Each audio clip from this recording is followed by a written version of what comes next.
After a polypeptide chain is formed, it's going to be folded into its secondary and tertiary structure into a very specific 3D conformation or shape. And at this point, we can start calling it a protein. But this protein may not be ready to carry out its function just yet. There might be some additional protein modifications that need to be made to this protein before it can be functional. And those are called protein modifications. There are two different types of protein modifications. The first type is co-translational modification.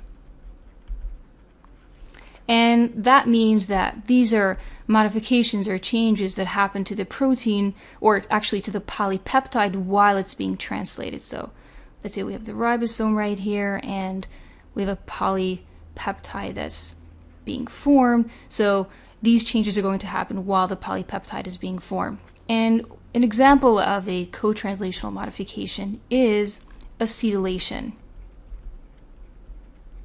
And what happens during acetylation is the first amino acid in the polypeptide, which is usually methionine, is going to be removed. And in its place, we put an acetyl group. So let's just draw an acetyl group. And acetylation happens to 80 to 90% of eukaryotic proteins. But the significance of this modification is not known very well. We're actually trying to figure out what the purpose of this modification is. The other type of protein modification that happens is post-translational modification. And actually, most protein modifications fall into this category, and the examples we're going to discuss in this video are all post-translational modifications, and those modifications happen after translation. Many post-translational modifications happen in the endoplasmic reticulum and the Golgi apparatus, but not all of them. So let's go through some examples. So the first post-translational modification I want to talk about is glycosylation. And glycosylation, well, you can look at the word. The prefix glyco tells us that it has something to do with a carbohydrate. And so glycosylation is the adding of a carbohydrate to a protein. And most of the proteins in this video are all in green. And glycosylation usually happens to proteins that end up being embedded in the cell membrane. So you can see here we have a cell membrane and this protein embedded in it, and then there are these carbohydrate groups attached. So here's a carbohydrate group attached, and here's another one. And glycosylation helps to identify different types of cells. And one very common example of where we use glycosylation is in the ABO blood groups. So let's take 4 different red blood cells, and let's just say that each one of these red blood cells belongs to a different person. And so red blood cells have these proteins embedded in their surface. And these proteins are going to have many times different carbohydrate groups attached to them. So let's say that this person right here has this particular carbohydrate group attached to it. That makes him blood type A. Let's say that this person has a different type of carbohydrate attached to the protein. Let's say it looks something like that. That makes them blood type B. Let's say that this person has actually both of those carbohydrates attached to his red blood cells. That would make him blood type AB. And let's say that this last person does not have any carbohydrates of this category attached to the proteins on his red blood cells, and so that makes him blood type O. So here's a very common example of how glycosylation is used in the identification of different types of cells. Let's go on to a different type of post-translational modification that's pretty similar, and that is lipidation.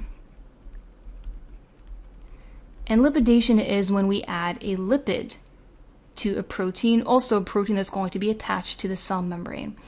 And this lipid we're looking at is actually an example of a GPI anchor. And GPI anchors are lipids that help to attach or tether proteins to the cell membrane. And just to give you an idea of maybe why this would be necessary, so to quickly review the structure of the cell membrane, we have these hydrophilic heads. That means that they are polar. And then we have inside these hydrophobic tails. And that means that they are nonpolar.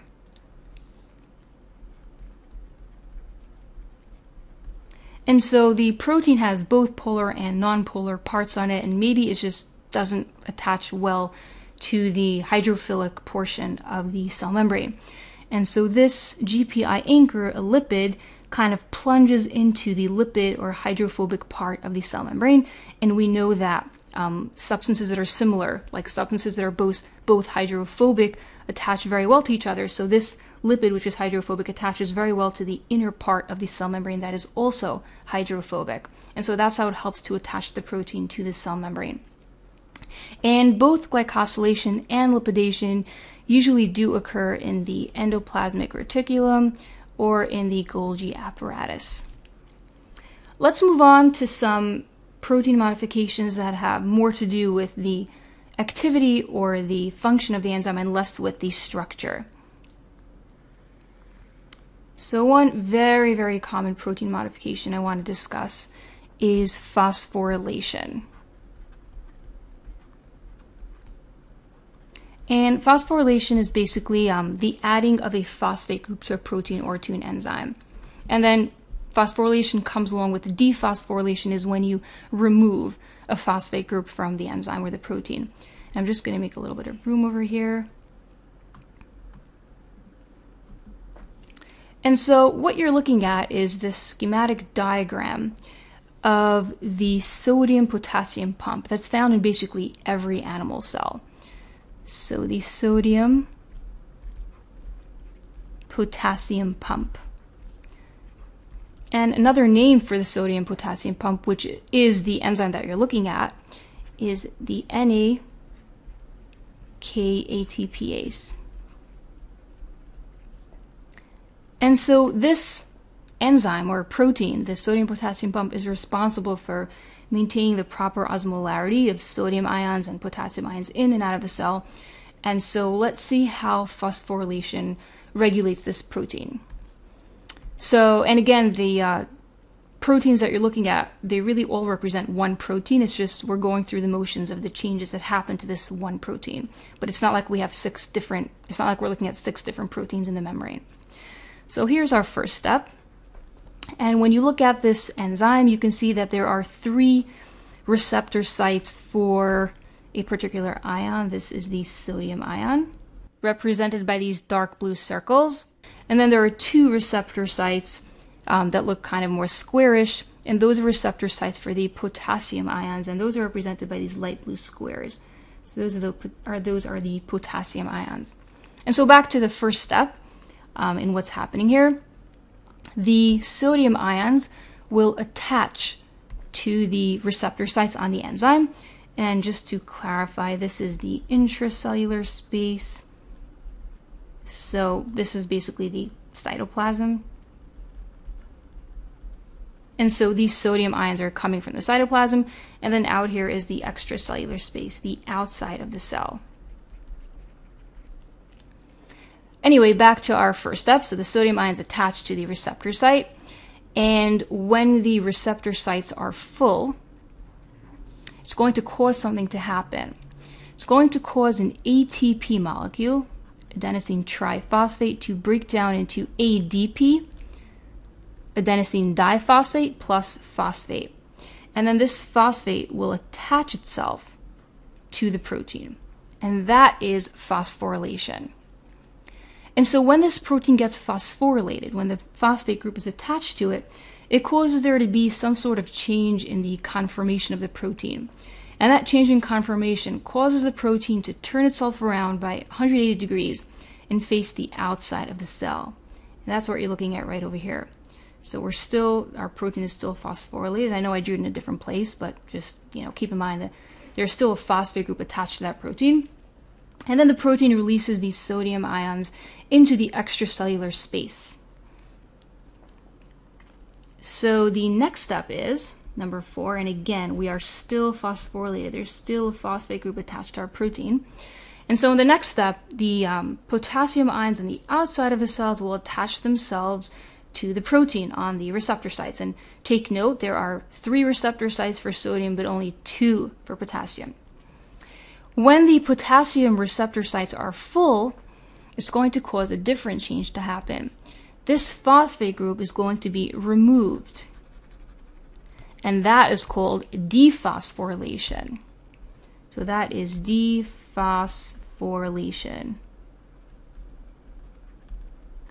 And so that phosphate group ends up in the inside of the cell and it gets recycled in some other way. And when this protein is dephosphorylated, when that protein is removed, it's going to cause a different change in the conformation of the protein. And that change in conformation causes the protein now to turn around again by 180 degrees, and it faces the inside of the cell. So that's our 5th step. You can see the protein is facing the inside of the cell. And in the last step, the potassium ions are released into the inside part of the cell, and then we're back to our first step. And so you can see that the phosphorylation and dephosphorylation basically regulates the activity of this protein. And the end result that we're trying to get to is that we want there to be on the outside of the cell a rather high concentration of sodium,